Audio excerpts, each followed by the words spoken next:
அன்பானவர்களுக்கு வணக்கம். நம்ம சின்ன மருமகள் சீரியலில் நம்ம தமிழ் மீனாட்சி குழந்தைய தூக்கிக்கிட்டு பெரிய வீட்டு முன்னாடி வந்து நிற்கும்போது சீண்டி பார்க்காதீங்க, 2 குழந்தையும் என்கிட்ட இருந்து பிரிக்கலாங்கிற எண்ணம் வச்சுருந்தீங்க, நடக்கவே நடக்காது. என்கிட்ட இருந்து என் குழந்தைய பிரிக்கிறது சாத்தியமே கிடையாது அப்படின்னு நம்ம தமிழ் ரொம்ப கோபமாக பேச, நம்ம தமிழை எகத்தாளமாக சவால் விட்ட இந்த ஈஸ்வரி இன்னமும் கடுமையாக நம்ம தமிழை பேச, இது எல்லாத்தையும் நம்ம சேது பின்னாடி இருந்து கவனிச்சிட்டாரு. இந்த சேதுவை ஈஸ்வரி சமாளிக்க முடியுமா? நம்ம சேதுவுக்கு எல்லா உண்மையும் தெரிய போகுதா? என்ன நடந்துச்சு தெரிஞ்சுக்கிறதுக்கு முன்னாடி இந்த வீடியோக்கு ஒரு லைக் போட்டுக்கோங்க. ஸோ பார்த்தீங்கன்னா நம்ம தமிழ் சவால் விட்டபடி நேராக ஏரோப்ளேன் பிடிச்சி சேது இருக்கிற இடத்துக்கே போய் அங்கே சேதுக்கிட்ட இன்னைக்கு முறைப்படி பஞ்சாயத்தோட தீர்ப்புப்படி மீனாட்சி என்கிட்ட தான் இருக்கணும் அப்படின்னு கேட்குறாங்க. ஆனால் சேது ஏதோ சூழ்நிலையால் மீனாட்சியை உங்ககிட்ட ஒப்படைக்க முடியாமல் போயிடுச்சு, அதான் அப்பா பஞ்சாயத்தில் சொல்லிட்டாங்களே அப்படின்னு சொல்ல, பஞ்சாயத்தில் யாருமே எங்களுக்கு தகவல் கொடுக்கல, எனக்கும் இந்த விஷயம் தெரியாது. பஞ்சாயத்தில் 2 மணி நேரமாக காத்திருந்து அதுக்கப்புறம் மலரக்கா தான் சொன்னாங்க, இந்த குழந்தை உங்கள்கிட்ட தான் இருக்குது, சென்னையிலேருந்து எங்களால் திரும்பி வர முடியல அப்படின்னு.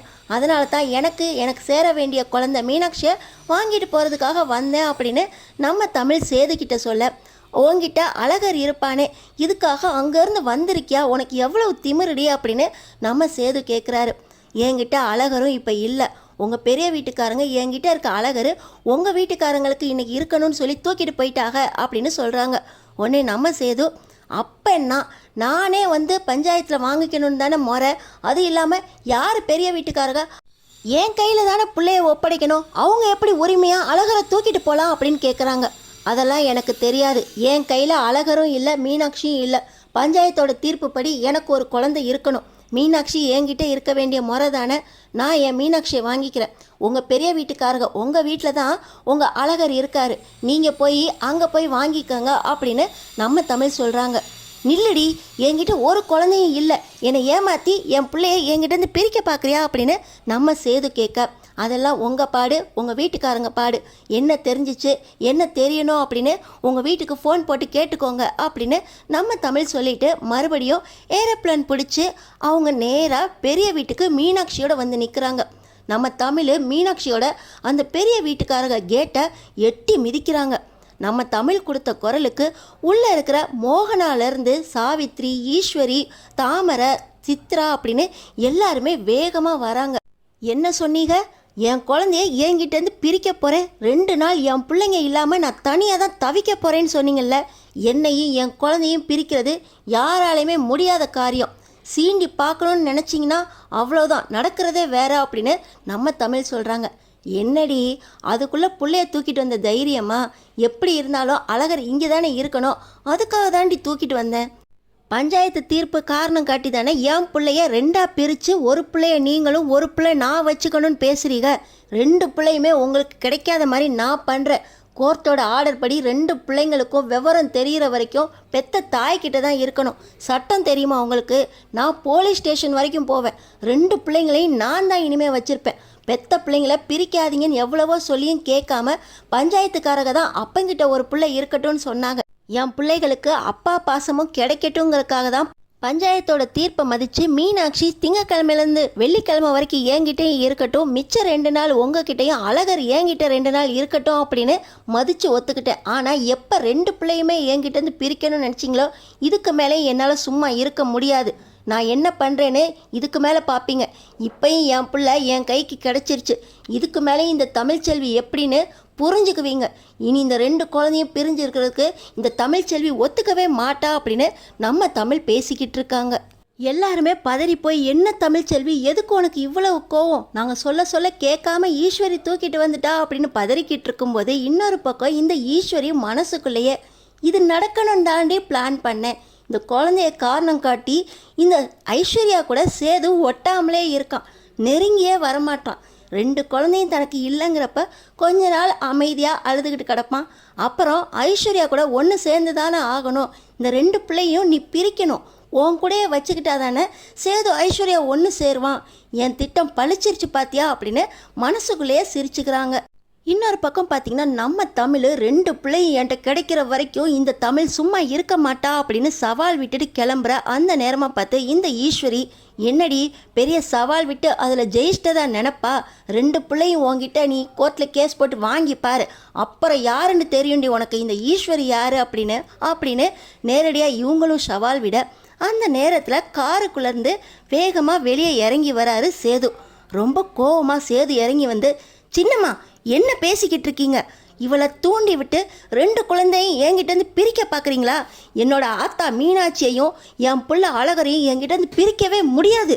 தமிழ் தான் ஏதோ கோவத்தில் கேஸை போட்டு 2 பிள்ளையும் எனக்கு வச்சுக்கிறேன் அப்படின்னு சொல்லி கோவத்தில் சவால் விட்டுக்கிட்டு இருக்கா. அவளை சமாதானப்படுத்துவீங்கன்னு பார்த்தா வேணும்னுக்கே அவளை மறுபடியும் தூண்டி விட்டு 2 குழந்தையும் என்கிட்டேருந்து பிரிக்கிறதுக்கு நீங்கள் பதில் சவால் விடுறீங்க, என்ன நினச்சிக்கிட்டு இருக்கீங்க அப்படின்னு சொல்லி நம்ம சேது பார்த்திங்கன்னா ஈஸ்வரி கிட்ட சண்டை போடுறாங்க.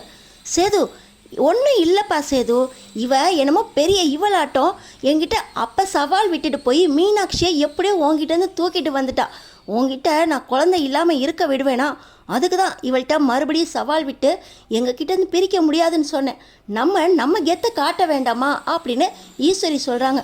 எந்த தைரியத்தில் என் பிள்ளைய என்கிட்டேருந்து பிரிக்கணும்னு நினச்சிங்க அப்படின்னு மறுபடியும் சேது கேட்க, இப்போ பார்த்தீங்கன்னா ஈஸ்வரி, ஐயோ இவன் எங்கேருந்து இங்கே வந்தான், காருக்குள்ளேருந்து இறங்குறான், இவனை சமாளிக்கணுமே, பிள்ளைய இவங்கிட்டேருந்து பிரித்து ஐஸ்வர்யாவோட சேர்த்து வைக்கலான்னு பார்த்தா இவன் இந்த நேரத்தில் இவளோட வந்திருக்கான் அப்படின்னு யோசிச்சுக்கிட்டே இருக்க, இந்த ஈஸ்வரி சேதுவை எப்படா சமாளிக்கிறது அப்படின்னு யோசிச்சுக்கிட்டு இருக்கும்போதே சித்ரா வந்துடுறாங்க.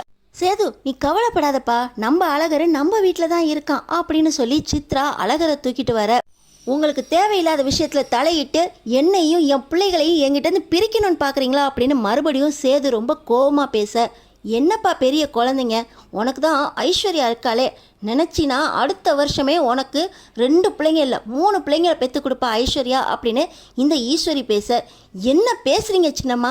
இன்னைக்கு வரைக்கும் ஏண்டா இவளை கல்யாணம் பண்ணமேன்னு யோசிச்சுக்கிட்டு இருக்கேன். இவளை என் பொண்டாட்டியை ஏற்றுக்கிறதுக்கு என் மனசே ஒத்துக்கலை.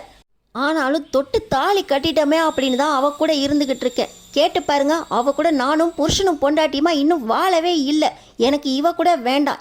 என் அம்மா மீனாட்சியே எனக்கு குழந்தையா பிறந்திருக்காங்க. என் ஆயுள் முழுக்க என் அம்மா மீனாட்சியே எனக்கு போதும் அப்படின்னு நம்ம சேது பேசிக்கிட்டு இருக்க, பக்கத்தில் எல்லாத்தையும் பார்த்துக்கிட்டு இருந்த இந்த சாவித்திரிக்கு அப்படி போடுறா அப்படின்னு சொல்லி, உனக்கு ஐஸ்வர்யா வேண்டாமாப்பா, உன் புள்ள மீனாட்சியே போதுமா அப்படின்னு கேட்க, எங்கள் அம்மா மீனாட்சியே என் ஆயுசு முழுக்க போதும் அத்தை அப்படின்னு சொல்கிறாங்க. இந்த நேரத்தில் தான் தாமரை கையில் ஃபோட்டோ ஆல்பம் ஒன்று மாட்டுது. ஃபோட்டோ ஆல்பத்தை பார்த்துட்டு, அம்மா இங்கே பாருமா, நம்ம சேது ஐஸ்வர்யா கழுத்தில் தாலியை கட்டிக்கிட்டு இருக்குது இந்த சித்ரா தாம்மா அப்படின்னு ஃபோட்டோ ஆல்பத்தை காட்டுறாங்க. என்னடி சொல்கிறா அப்படின்னு சொல்லி தாமரை கையில் இருக்க ஃபோட்டோ ஆல்பத்தை வாங்கி பார்க்குற சாவித்ரி, இங்கே பாரு சேது, நீ ஐஸ்வர்யா கழுத்தில் தாலியை கட்டுறது ஃபுல்லாக சித்ரா தான் அப்படின்னு சொல்லி அந்த ஃபோட்டோவை நம்ம சேதுக்கிட்ட காட்டுறாங்க இந்த சாவித்ரி. ஐயோ இது என்ன, இந்த ஃபோட்டோ ஆல்பம் வந்ததே நம்மளுக்கு தெரியாதே, வீட்டில் இவங்க இருக்காங்கன்னு தெரியாமல் ஃபோட்டோ ஆல்பம் இவங்க கண்ணில் படுற மாதிரி ஆயிடுச்சு, இந்த ஃபோட்டோக்காரனை என்ன பண்ணுறதுன்னு தெரியல அப்படின்னு சொல்லி இந்த ஈஸ்வரி ரொம்ப கோவமாக அந்த ஃபோட்டோ ஆல்பத்தை பிடுங்க போக, சின்னம்மா என்ன பண்ணுறீங்க? சித்ரா, நீ தான் ஐஸ்வர்யா கழுத்தில் தாலி கட்டினியா? அன்னைக்கு தாலி கட்டினது என் நிதானத்திலே இல்லாமல் இருந்துச்சு. அந்த நேரத்தில் நீங்கள் தாலி கட்டி ஐஸ்வர்யாவை ஏன் பொண்டாட்டி ஆக்கியிருக்கீங்க. இன்னைக்கு வரைக்கும் நான் தான் தாலி கட்டினேன்னு நினச்சிக்கிட்டு இருந்தேன். ஆனால் கட்டினது சித்ரா. அப்போ எனக்கும் ஐஸ்வர்யாவுக்கும் எந்த ஒரு உறவுமே இல்லை அப்படின்னு சொல்லி சேது நிம்மதி பெருமூச்சு விடுறாரு.